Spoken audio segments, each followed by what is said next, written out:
జై శ్రీరామ్. శ్రీమాత్రే నమః. శ్రీ గురుభ్యో నమః.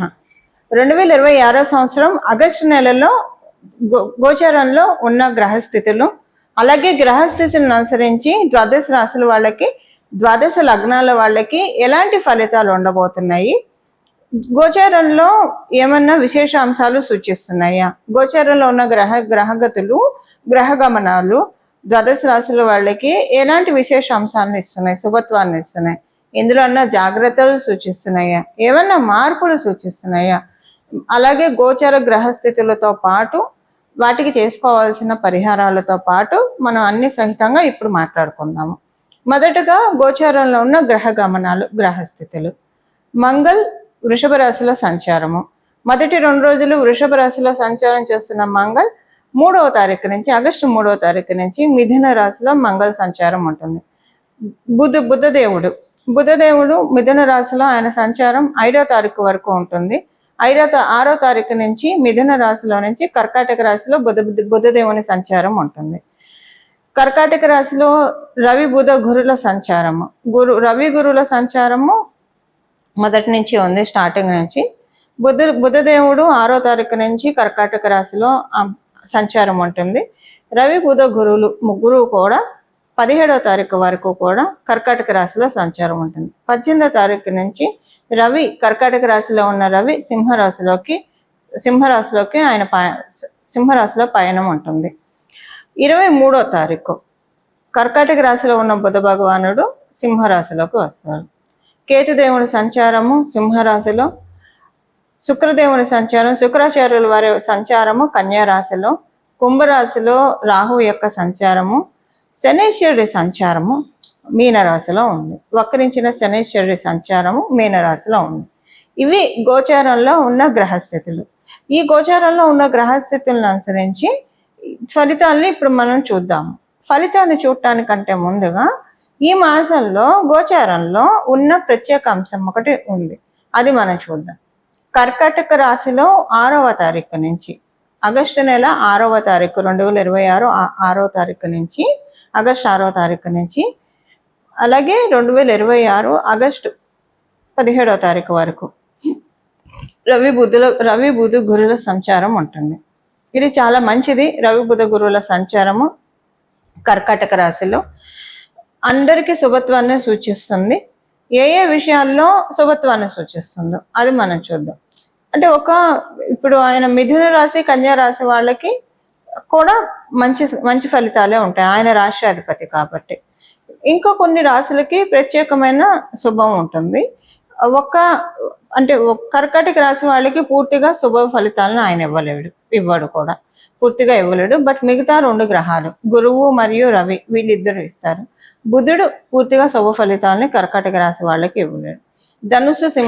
ధనుసు మరియు మీన రాశి వాళ్ళకి కూడా బుధుడు ఇక్కడ కర్కాటక రాశిలో ఉంటే పూర్తిగా శుభ ఫలితాలను ఇవ్వడు. దాంతోపాటు అంతే, ఈ రాశుల వాళ్ళకి పూర్తిగా ఆయన శుభ ఫలితాలను ఇవ్వలేడు.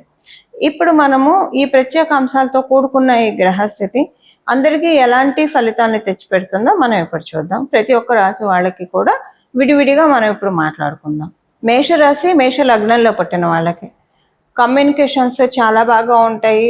మీకు కనిష్ట సోదరులు ఉంటాయి, తమ్ముళ్ళు చెల్లెళ్ళు ఉంటాయి, వాళ్ళతోటి మీకు మనస్పర్ధలు ఏమన్నా ఉంటాయి, అవన్నీ క్లియర్ అవుతాయి.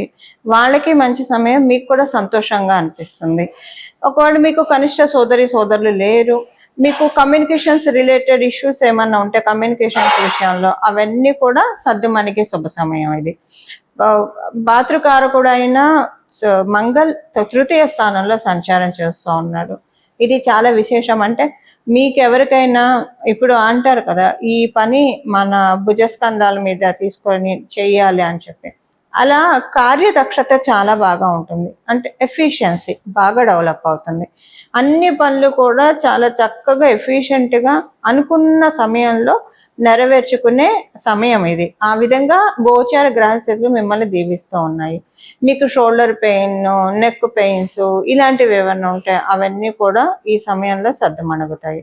అవన్నీ సద్దుమణగడానికి ఇది చక్కగా ఉంది. గోచారంలో ఉన్న సదావకాశం మీకు ఇప్పుడు కలిగిస్తూ ఉంది.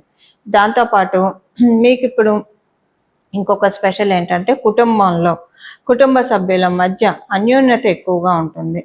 అంతకుముందు కథ మధ్య మధ్యలో కొంచెం అనిపిస్తుంది, ఎంత అన్యోన్యత ఉన్నా కొంచెం మీకు అనిపిస్తుంది మీరు చెప్పిన దానికి వినకుండా, అలాగని మిమ్మల్ని గట్టిగా అపోజ్ చేయకుండా నాగ్గా వాళ్ళు అనుకున్నది వాళ్ళు చేయించుకుంటున్నారు మీ చేత. ఇదేంటంటే నొప్పించక తానవ్వక తప్పించక తిరుగువాడు ధన్యుడు సుమతి అన్న చందాన మీరు చెప్పింది చెయ్యనని చెప్పరు, కానీ చెయ్యరు.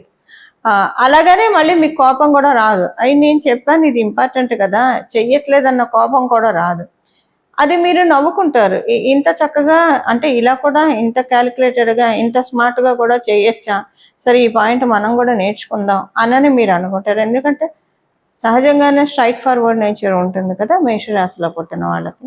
సో ఒక టిప్పు వీళ్ళు నేర్పిస్తున్నారేమో మీ చుట్టూ ఉన్న వాళ్ళు అని మీకు అనిపిస్తుంది. ఇది కుటుంబంలో ఎక్కువ చూస్తారు మీరు బయట కంటే కూడా. కొంతమంది ఉద్యోగ స్థలంలో వ్యాపార స్థలంలో కూడా చూసే అవకాశం ఉంటే ఉండొచ్చు కాక మీ జన్మ జాతకాన్ని అనుసరించి ఇది ఉంటుంది. దేవగురువైన బృహస్పతి చక్కటి కృపాకరణం ఉంది. విదేశాలు వెళ్ళాలనుకునే వాళ్ళకి అవకాశాలు చక్కగా మెండుగా ఉన్నాయి విదేశాలు వెళ్ళడానికి.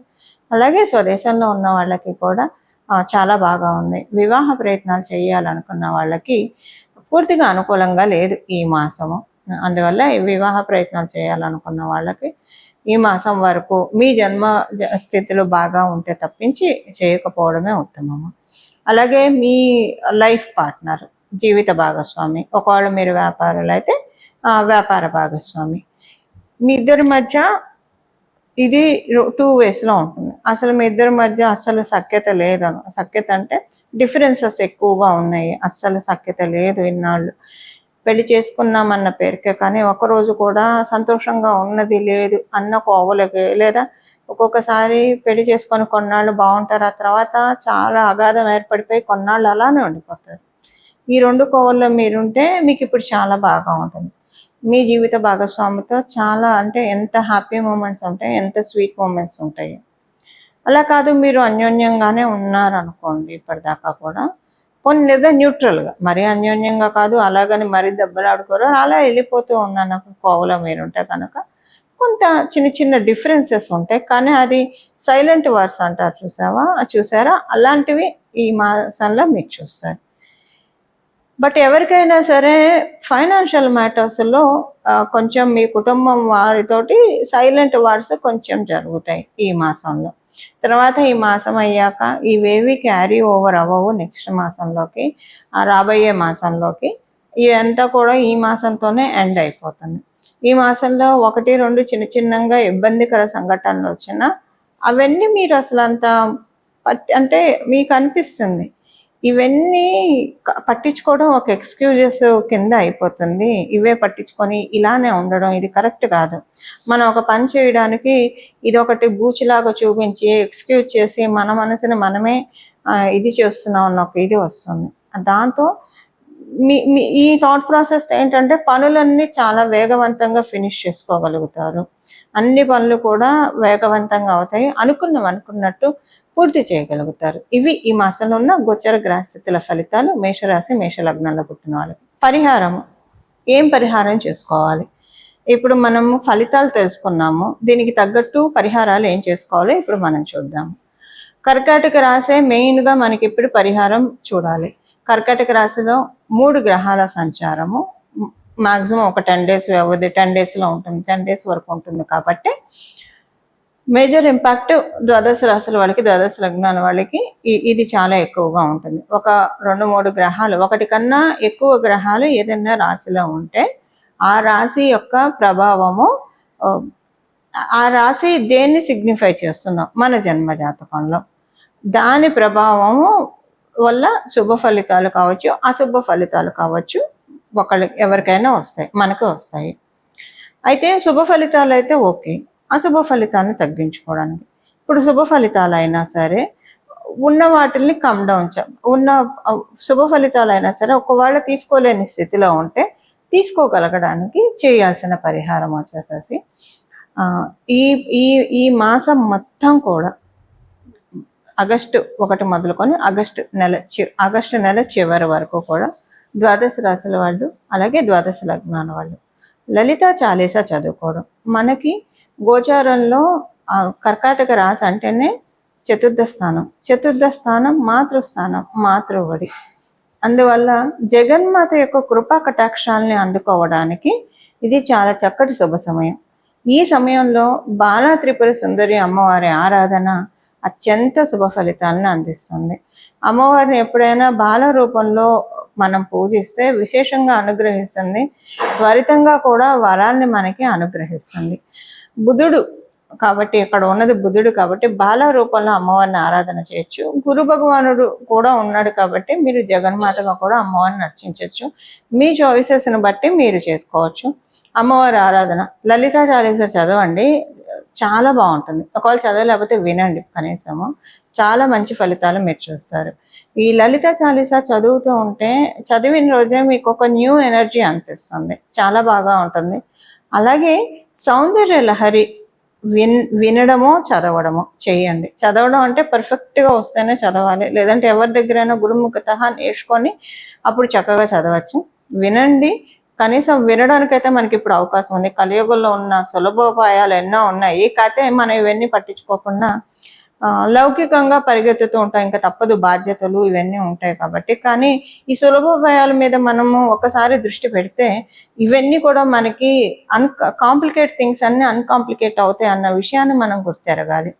అది సౌందర్య లహరి దానికి ఉత్తమమైన సాధన.